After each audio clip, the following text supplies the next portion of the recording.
Okay, let's do this thing. Thank you everyone for tuning in today. I'm Robin. Hello. I'm the Director of Brand at Buyapowa. So we're the leading global platform for referral marketing. You know the kind of thing. Your friend falls in love with the brand, they share a link with you, and if you end up shopping from their link, then you both get rewarded. So I'm a lucky guy. I get to work with brands like these every day, helping them design and optimize their advocacy programs. A lot of what underpins the advice I give to our clients boils down to understanding how their customers think, right? What motivates them? How can I get them to do the things I want them to do? And when you're asking those kinds of questions, you're really talking about this, psychology, the way our brains, all of our brains, work. So that's what I want to talk about today. The 7 psychological principles I use most often at Buyapowa. Now, I use them to maximize the success of refer a friend programs. But, you know, everyone tuned in today is a marketeer in some sense or works with marketing people. And I think you're going to find these principles just as useful in your own work, whatever it is that you do. So, shall we begin? Let's get started with the first one. The norm of reciprocity. I'm really sorry about the names of some of these principles. Psychologists are an incredibly pretentious bunch, right? Anyone else would say, you scratch my back, I scratch yours. But no, it's the norm of reciprocity. Anyway, let's take a look at an example.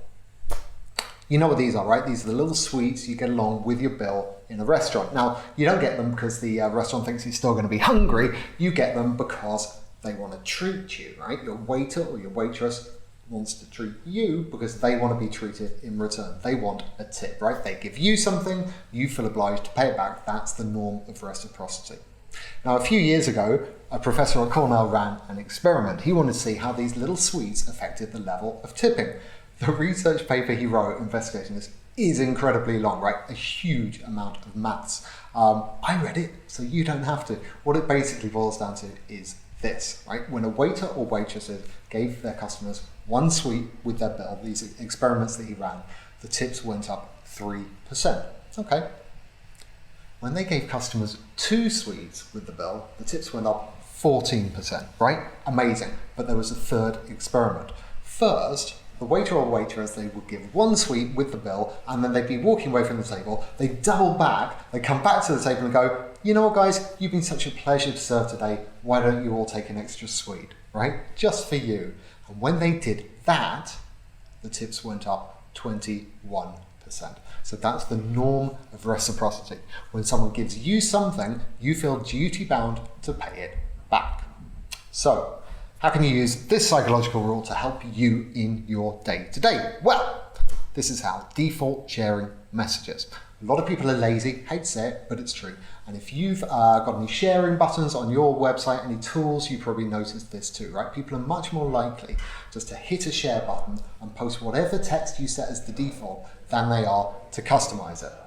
But that gives you a lot of power. You get to put words in people's mouths, and that means you can do what Smarty, the new sub-brand from 3 Mobile, you can do what they do. Let's take a look. This is their default text, right? It's their default text if you share their referral program on Twitter. And you see this guy here, Gary Walker, he's saying, fancy a free month in mobile to his friends, use my link and you'll get a month free with Smarty. P.S. I get one too, right? That taps right into the norm of reciprocity, okay? So Smarty wrote this, Gary's sharing it, they put the words in his mouth, right? His friends can see that they can reciprocate when they take the offer himself, right? Really simple, really effective. So, that was the norm of reciprocity. Let's move on to this one, perhaps the most pretentiously named of all of them, the scarcity heuristic. Now, the famous economist Adam Smith was writing about this one back in the mid-19th century. But what it boils down to is this. The rarer something is, the more we want it. Let's take a look at an example. Those are Cabbage Patch Dolls. That's Aaron Paul from Breaking Bad. And together, this is the picture. It's going to give you nightmares tonight. Right, if you don't remember Cabbage Patch Dolls, here's a brief recap. In 1983, Coleco Industries released a smushy-faced doll. It came packaged with adoption papers, right? Supposedly, it was found in a cabbage patch. Will you be my mummy? Right, that's how it worked. It was a neat gimmick, right? And it caused sales to go through the roof. Now, the Chinese workers who made these dolls, because they weren't really born in a cabbage patch, they couldn't make them fast enough, so they began to sell out, okay? And that only made people want them more. Fights broke out at stores when they advertised they had some stock, right? People stood in 14-hour queues just to get into those shops. And a secondary market emerged where people were paying thousands of dollars for a doll that originally retailed for less than 20. This one, for example, cost so much it had to be delivered by Brinks security guards. Now, it wasn't that the dolls were innately desirable, they're ugly as sin. It was just their rarity, their scarcity that led to them becoming one of the retail sensations of the 1980s. And that right there is the scarcity heuristic in action. The more rare something is, the more we value it. Now, you probably use the scarcity heuristic all the time without necessarily realizing it. So Black Friday, limited edition products, while stocks last, those things are all about scarcity. I tell brands to limit the referrals their customers can make. And that sounds insane, but it really works. Because when you tell someone they can only refer, say, 8 friends, a use them or lose them mentality kicks in, okay? Instead of just sharing once or twice, they keep sharing until their entire allocation of referrals has been taken up by their friends. And in turn, just like we saw with Cabbage Patch dolls, those friends themselves are more likely to take up a referred offer and shop if they feel like they're getting something rare and unusual. So, here's an example of a brand doing exactly that. This is an employee friends and family program powered by Buyapowa for Gap. Now, if you're lucky enough to know someone who works for Gap, you might have already seen this. A few times every year, every Gap employee is given a limited number of 50% off codes they can hand out to their nearest and dearest. And limiting things even further, those friends only have a few days to use the vouchers before they expire. So it's a double whammy of scarcity, quantity and time. And what we've actually found working with Gap is the tighter the limits get, the higher that conversion rate climbs. Okay, this is a fun one, and thank God there's no pretentious name for it, but I know what you're thinking. That whole men are from Mars, women are from Venus thing, it's so played out, it's so 90s. I hear you, but a recent series of experiments documented in this journal, Nature Human Behavior, suggests that men and women are different from each other in at least one regard, right, when it comes to matters of generosity and selfishness. A team of Swiss neuroscientists strapped a test panel of men and women into MRI scanners and presented them with a series of choices, right? Share a financial reward with others or keep all the money to yourself. The results were fascinating. Not only did female subjects share more generously than the men, the reward center in their brains, it's called the striatum, right? That engaged whenever they split the cash, right? It flooded them with the delicious, happy drug dopamine. It's what our brains use to make us do things, to tell us to keep doing certain things, right?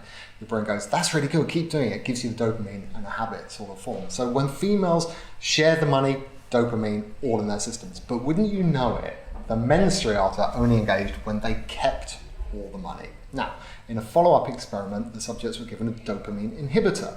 And fascinatingly, the women started sharing less while the men began to share more. So, there you have it. The chemistry in all our brains means that women love to share rewards with their friends, while men are primarily motivated by looking after number one.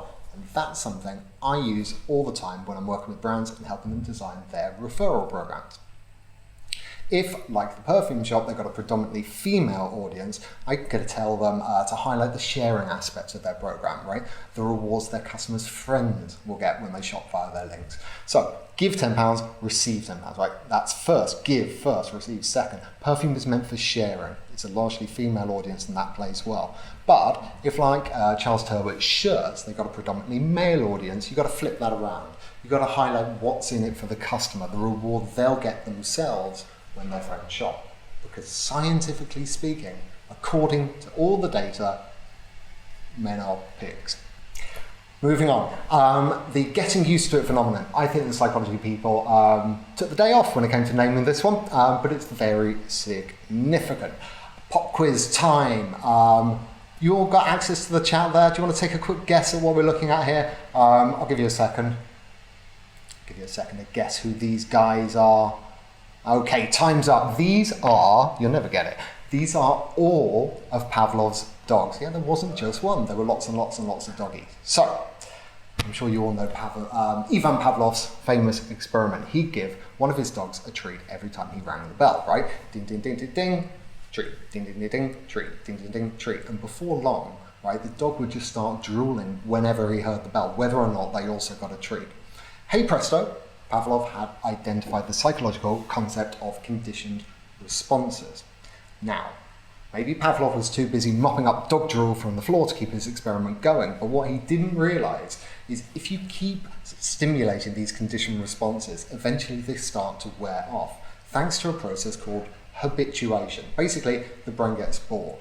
Now, this was discovered by an American behavioural psychologist called Richard Thompson. His experiment into habituation didn't feature dogs like Pavlov's, it featured cats. And it didn't feature ringing bells, it featured electric shocks. So I'm not going to show you that one. But Thompson made another discovery as well, dishabituation, right? You could undo the effect of habituation by shocking the system back into caring with a brand new stimulus. Basically, by introducing something new, you reset the brain and those Pavlovian responses can kick back in. So, what do habituation and dishabituation have to do with marketing? Well, no matter how much your customers love your campaigns or love your website or your referral program, habituation is going to set in and they're going to get bored. That's why it's crucial to re-inspire your audience from time to time with something fresh and new. At Buyapowa, some of our clients, like fashion retailer Boohoo, they use calendar events like Halloween or Christmas or Black Friday to inject something new into their Refer a Friend program. Summer's coming, there'll be a lot of that. Others play with the rewards on offer for referrers or the incentives held out to friends, tweaking the program, not just to see how that actually affects things. Will people want to get a 20% rather than 15%? That's interesting. But just to keep things vital as well, that's another reason to keep changing things up. None of our clients test their programs on animals. Promise. All right, I'm going to flip this one around. I'm going to start with a marketing hack first. And it's a pretty basic one. If you've got something you want people to like, you need to promote it and link to it in as many places as possible. Put it in the navigation of your website, put it in the footer, feature it in banners, put it in your emails, post pictures on Instagram and videos on YouTube. And if, like one of our clients, BT Mobile, you've got an app, put it in your app too. Basically, put it everywhere. Here's why, mere exposure theory. You can read the technical definition on the screen there, but basically it means this. The more people see things, the more they like them. Really, that's all it takes. Now, who wants to see a student with a bag on his head? It's 1966 while England are winning the World Cup at Wembley. This guy, Professor Charles Goetzinger, is at Oregon State University. He's the chap on the left. On the right, he's one of his students who one day turns up to class wearing a big black bag over his entire body, right? Only his bare feet showing, possibly bare underneath the bag. We will never know. Now, Goetzinger knows who the student is, but none of his other students do. And their initial reaction is pretty hostile. Who's the bag? What the hell does he think he's doing, right? The months go by, and the bag keeps showing up as the bag. He's wearing the bag every day when he comes to class. And over the months, gradually, his peers' reactions turn from hostility into curiosity, and eventually to friendship. It turns out that, contrary to popular belief, familiarity doesn't breed contempt at all. Actually, the opposite is true. The more they saw the bag, the more they liked him. A couple of years later, this guy decided to put Goetzinger's observations to the test, right? That was just a kind of anecdotal thing. He wanted some numbers behind it. So he ran an experiment of his own. He got his subjects to say how positively they felt about a series of entirely nonsensical, made-up Chinese-style written characters, right? They're just ciphers, they don't mean anything. But he'd ask people, how do they feel, positive or negative, after they saw them. Now, he'd do it in a sequence. So he'd show a card, he'd show another card, he'd show another card, and he'd repeat some of these cards, right? Some of them would just be repeated once or twice in the sequence, but some of them will get repeated up to like 25 times. And fascinatingly, the more people saw any one of these given characters, even though they were completely meaningless, the more they decided they liked them. Mere exposure, it seems, leads to likability. So, remember how I was saying it's vital to put the campaigns or the programs you care about everywhere you can. It really makes a difference. Okay, loss aversion theory. You might know this one. Losses hurt twice as much as gains feel good. That's what it boils down to. Now, frankly, no one knows why, but there is a theory, and it's all about cavemen. Okay, imagine this is you. You are a caveman called Ugg. One day your cousin Ugg comes along, he proposes a bet. If you can hunt a saber-toothed tiger for the tribe before him, he'll give you all his food for the week. But if he hunts a saber-toothed tiger before you have to hand over all your food for the week. So what do? Well, obviously you turn him down flat. No way, terrible deal, because, well, winning sounds magnificent, losing basically means death. Fast forward 300,000 years and scientists still can't be sure, but the prevailing wisdom is that the very meagre day-to-day subsistence kind of life that our ancestors led, that's why we're still so incredibly averse to losing something we already have. Now, it's actually a subset of loss aversion that I use to supercharge referral programs, and that's the sunk cost fallacy. That's the drive we all have to protect the time or the money or the effort we've invested in something, even if quitting may objectively be a more practical thing to do. Sunk cost is the secret behind staggered rewards and tiered rewards, prizes that aren't offered for every single individual referral, but instead kick in once referrers get a larger number of their friends shopping. And it's what happens in between rewards that I find really fascinating with these, right? So take this program from Protein World. They offer staggered rewards for every second referral. So you'll get a reward after your first one, but then you won't get a reward, but you'll get one on your third, you won't get one on your fourth, you'll get one on your fifth referral, and it keeps going like that. Let's take a look at an example. So Carla has achieved 2 referrals, right? But she won't see any value from her latest referral until she gets a third friend shopping. Because she's basically still a caveman like the rest of us, Carla is terrified of losing the progress she's already made. And instead, she's going to pull out all the stops to hit that next tier and convert her effort into a reward. Now, at Buyapowa, our research shows that when tiered or staggered rewards like this are offered, the final qualifying referral is generally achieved 3 times quicker than the previous ones. That's because referrers do everything within their power to ensure their hard work doesn't go to waste. Okay, here is the final psychological principle I'm going to discuss today. The idea that people respond more and actually try harder simply because other people are doing the same thing. It's called the social facilitation effect. Now, this one actually dates back to the first ever experiment in psychology. Way back in 1898, Indiana University, a guy called Norman Triplett. Now, Norman Triplett, he was really into his cycling, did a bit of it, watched an awful lot of it, and he noticed that cyclists rode faster when they were following a pacemaker. Seems pretty obvious, but these kind of people, they don't just take obvious, they've got to do experiments to find out why. He had some really oddball theories though, one of which he called the theory of hypnotic suggestions. Essentially, the spinning bike wheels of the pacemaker led to muscular exaltation among the following riders because they got hypnotized by these spinning wheels, right? They saw them spinning, they got hypnotized, and their muscles grew because they were ridiculous, right? Completely ridiculous. He discounted that theory. Good. Instead, Triplett came up with an experiment where he got 40 children, he tasked them with winding in fishing reels, right? Like you don't find on a fishing rod, but these were mounted to a table, right? And they'd have to wind in the whole reel as fast as they possibly could. Have a look at a picture of it. Here we go. So you can see he's got 2 of these reels mounted to this device, right? And it all comes off a central spindle at the end, right? Now, sometimes he put a child at position A and get them to wind it and see how long it took. Sometimes he put a child at position B, same thing. But take a drink because it's very dramatic. If you put a child at A and B at the same time, the overall performance was boosted, right? Just because there was another child next to them, it made them go even faster. Now, Triplett's work has been discounted since he conducted that experiment back in the late 19th century. But what Norm lacked in statistical rigor, he made up for in good hunches, because since then, bucket loads more research has gone into the psychology of competitiveness, right? It's accepted as one of the main tenets of the booming sports psychology industry. There is a reason why so many world records are broken at the Olympics. And it's that same desire to prove yourself against your peers that underpins the success of eBay. Or you know the way some travel companies tell you that 10 other people are looking at the hotel that you're looking at, right? It's the same thing. It's competitiveness. It all goes back to Triplett's kind of work. Now, I'm lucky. I get to use competitiveness literally by using leaderboards.